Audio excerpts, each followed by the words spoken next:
અધ્યાય 16 શ્લોક 2 અહિંસા, સત્ય, ક્રોધનો અભાવ, ત્યાગ, શાંતિ, કુટિલતાનો અભાવ, જીવો પ્રત્યે કરુણા, લોભરહિતતા, સૌમ્યતા, નમ્રતા, ચંચળતાનો અભાવ. આ શ્લોક આપણને સમજાવે છે કે દૈવી ગુણો માત્ર બહારના સારા વર્તનનું પરિણામ નથી, તે મનની પરિપક્વતા અને હૃદયની પવિત્રતાનું પ્રતિબિંબ છે. ભગવાન શ્રી કૃષ્ણ અહીં દૈવી સ્વભાવ ધરાવતા મનુષ્યના આંતરિક મનોભાવ અને ચારિત્ર્યનું વધુ ઊંડાણપૂર્વક વર્ણન કરે છે. 1. અહિંસા. અહિંસાનો સાચો અર્થ માત્ર કોઈને શારીરિક નુકસાન ન પહોંચાડવો એટલો જ નથી. વાસ્તવમાં અહિંસા એટલે પ્રેમ. જ્યાં સાચો પ્રેમ હોય ત્યાં બીજાને દુઃખ પહોંચાડવાની ભાવના રહેતી નથી. વ્યવહારિક જીવનમાં સંપૂર્ણ શારીરિક અહિંસા શક્ય નથી. જીવન જીવવા માટે આપણે જાણતા કે અજાણતા કોઈને કોઈ પ્રકારની હાનિ પહોંચાડતા જ હોઈએ છીએ. પરંતુ જો આપણા હૃદયમાં કોઈને નુકસાન પહોંચાડવાનો દુર્ભાવ ન હોય અને આપણા કાર્ય પાછળનો હેતુ નિસ્વાર્થ અને શુદ્ધ હોય તો આવી અનિવાર્ય હાનિને શાસ્ત્રો હિંસા માનતા નથી. અહિંસાનો મૂળ આધાર છે પ્રેમ, કરુણા અને શુભ ભાવ. 2.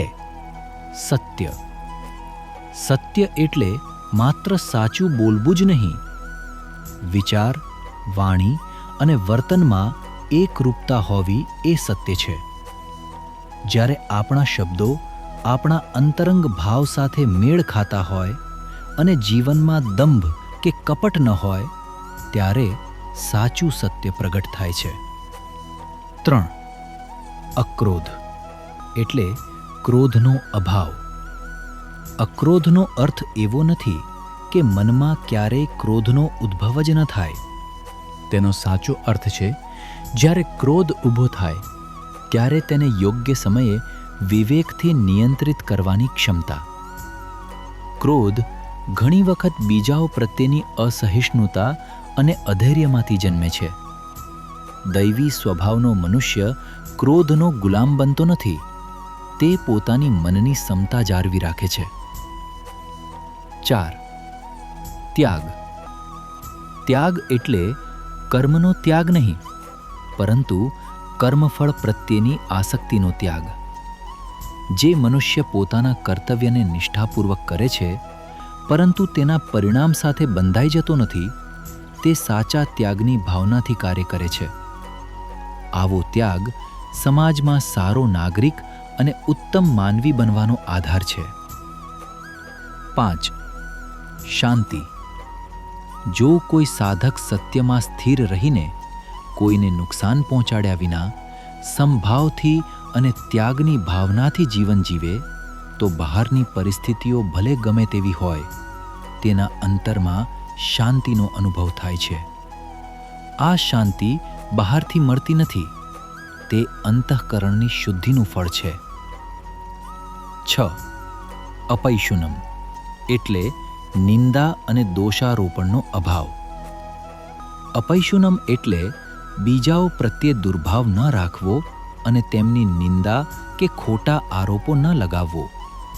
ખોટી વાતો ફેલાવવી, બીજાના દોષોને વધારીને રજૂ કરવા અથવા તેમની પ્રતિષ્ઠાને નુકસાન પહોંચાડવાનો પ્રયત્ન કરવો એ નીચી માનસિકતાનું લક્ષણ છે. દૈવી ગુણોથી યુક્ત મનુષ્ય આવી વૃત્તિથી સંપૂર્ણપણે મુક્ત રહે છે. 7.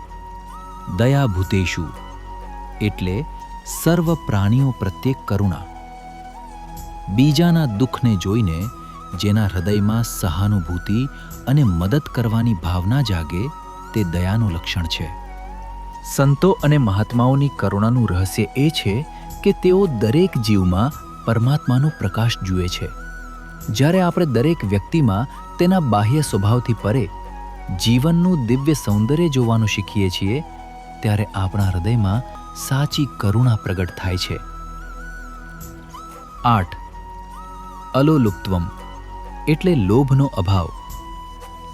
અલોલુપ્ત્વમ એટલે ઇન્દ્રિય સુખોની અતિશય તૃષ્ણાથી મુક્ત રહેવું. સામાન્ય મનુષ્યની ઈચ્છાઓનો અંત આવતો નથી. એક ઈચ્છા પૂર્ણ થાય તો બીજી જન્મે છે. પરંતુ જે વ્યક્તિ ઇન્દ્રિયોને સંયમમાં રાખીને સંતોષપૂર્વક જીવન જીવે છે તે અલોલુપ્ત્વના ગુણથી સંપન્ન કહેવાય છે. 9. માર્દવમ અને હ્રી એટલે કોમળતા અને વિનમ્રતા. આ બંને ગુણ અલગથી સાધવા કરતાં અગાઉ જણાવેલા બધા સદ્ગુણોનું સ્વાભાવિક પરિણામ છે. જેના હૃદયમાં પ્રેમ, દયા, સંયમ અને સત્ય હોય તેના વર્તનમાં સહજ રીતે સૌમ્યતા અને વિનમ્રતા પ્રગટ થાય છે. આ ગુણો સુગંધની જેમ વ્યક્તિત્વમાંથી આપોઆપ પ્રસરે છે. 10. અચાપલમ એટલે ચંચળતાનો અભાવ. મનની અસ્થિરતા શરીરની ચેષ્ટાઓમાં પણ દેખાય છે. જે વ્યક્તિનું મન સતત ચંચળ હોય છે તે તેના વર્તન, હાવભાવ અને ક્રિયાઓમાં પણ અસ્થિરતા દર્શાવે છે. ચાપલ્ય એટલે સતત બદલાતું અસ્થિર મન. તેના વિપરીત અચાપલમ એટલે સ્થિર, સંયમિત અને એકાગ્ર મન. આવો મનુષ્ય ઉતાવળમાં નિર્ણય લેતો નથી, પરંતુ વિવેકપૂર્વક અને શાંતિથી જીવન જીવે છે. જેમ એક સ્વચ્છ અરીસો કોઈ પણ વસ્તુને વિકૃતિ વિના પ્રતિબિંબિત કરે છે, તેમ દૈવી ગુણોથી શુદ્ધ થયેલું મન પરમાત્માના પ્રકાશને નિર્મળ રીતે પ્રતિબિંબિત કરે છે.